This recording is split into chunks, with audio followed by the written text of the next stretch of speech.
ئایا چەند نقێم بەلاشی ئەم ژنەوەیە؟ ژنێکی ئێرانی باد و هۆکار ناوی لە کتێبی گینز تۆمار کرا. ژنێکی بەڕەگەز ئێرانی با 388 نەشتەرگەری جوانکاری ناوی چوو کتێبی گینزەوە. ژمارە و نقێمانەش ئاشکرا دەکات کە بەلاشەیەوە هەیە.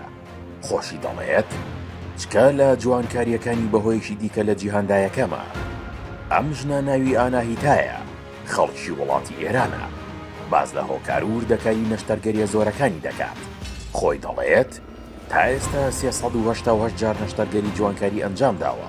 بەهۆی ئەمەوە لە کتێبی ڕێکۆردەکانی جیهان ناسراو بە گینز تۆمار کراوە. یەکەم جار لەسەر داواکاری هاوبەشی ژیانم دەستم بە ئەنجامدانی نەشتەرگەری جوانکاری کرد.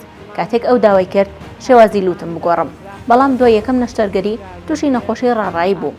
بەو هۆیەوە دەستم کرد بە ئەنجامدانی ئەو ژمارە زۆرەی نەشتەرگەری. ئاناهیتا هەر لە ئێرانی شتەجێیە. باز لەوە دەکات خاوەنی باریکترین کەمەری جیهانە. ئەوەش دووەم هۆکارە بۆ ئەوەی ناوی لە گینز تۆمار کرێت. بە تەواوی جەستەشیەوە 1,300,000 نەخێمی جێگیر کردووە. ئاشکراشی دەکات تا ئێستا 8 جار نەشتەرگەری بۆ لوتی کردووە. 12 جاریش نەشتەرگەری ڕاکێشانی وەرگی کردووە. ئەوە جگە لە چاوەکانی کە 8 جار نەشتەرگەری کردووە بۆ ئەوەی لە چاوی پشیلە بچێت.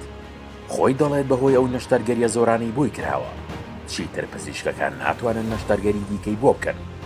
چەندین جار قەبارەی سنگ و سمتم گۆڕیوە، بەڵام دواتر دەرم هێنایەوە بەهۆی ئەوەی بەدڵم نەبوو.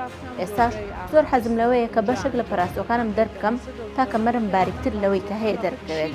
بەڵام پزیشکەکان دەڵێن بەرگەی بێهۆشبوونی دیکە ناگرم. دوای ئەو نەشتەرگەریە تەنها 3 ڕۆژ زیندوو دەبم. ئەم نەخۆشیەی تووشی ئەم ژنە بووە بە شێوەیەکە سوورە لەسەر ئەوەی کە نەشتەرگەریەکە بکات و کەمەری لە 28 سانتیم بچووکتر بکاتەوە. هەر بۆیە دەڵێت 3 ساڵی دیکە نەشتەرگەریەکە دەکات، بەڵام لە ئێران نا، بەڵکو لە دووبەی دەیکات. ئەوەی جێی سەرنجام ژنە ئێرانیە ماوەی 8 ساڵە خواردنی ڕقی نەخواردووە بەهۆی تەرسی لە قەڵەو بوون. تەنها قاوەی تاڵ و نەسکافێ و کاپوچینۆ دەخوارد. ئەو چێش لە ئازاری نەشتەرگەریەکان دەبینێت و دەڵێت بە هیچیان نازانێت، تەنها گرنگ بەلایەوە جوانیەکەیەتی. تەنانەت کاتێک نەخێمەکان لە پێستیدا دەنێت پێدەکەنێت.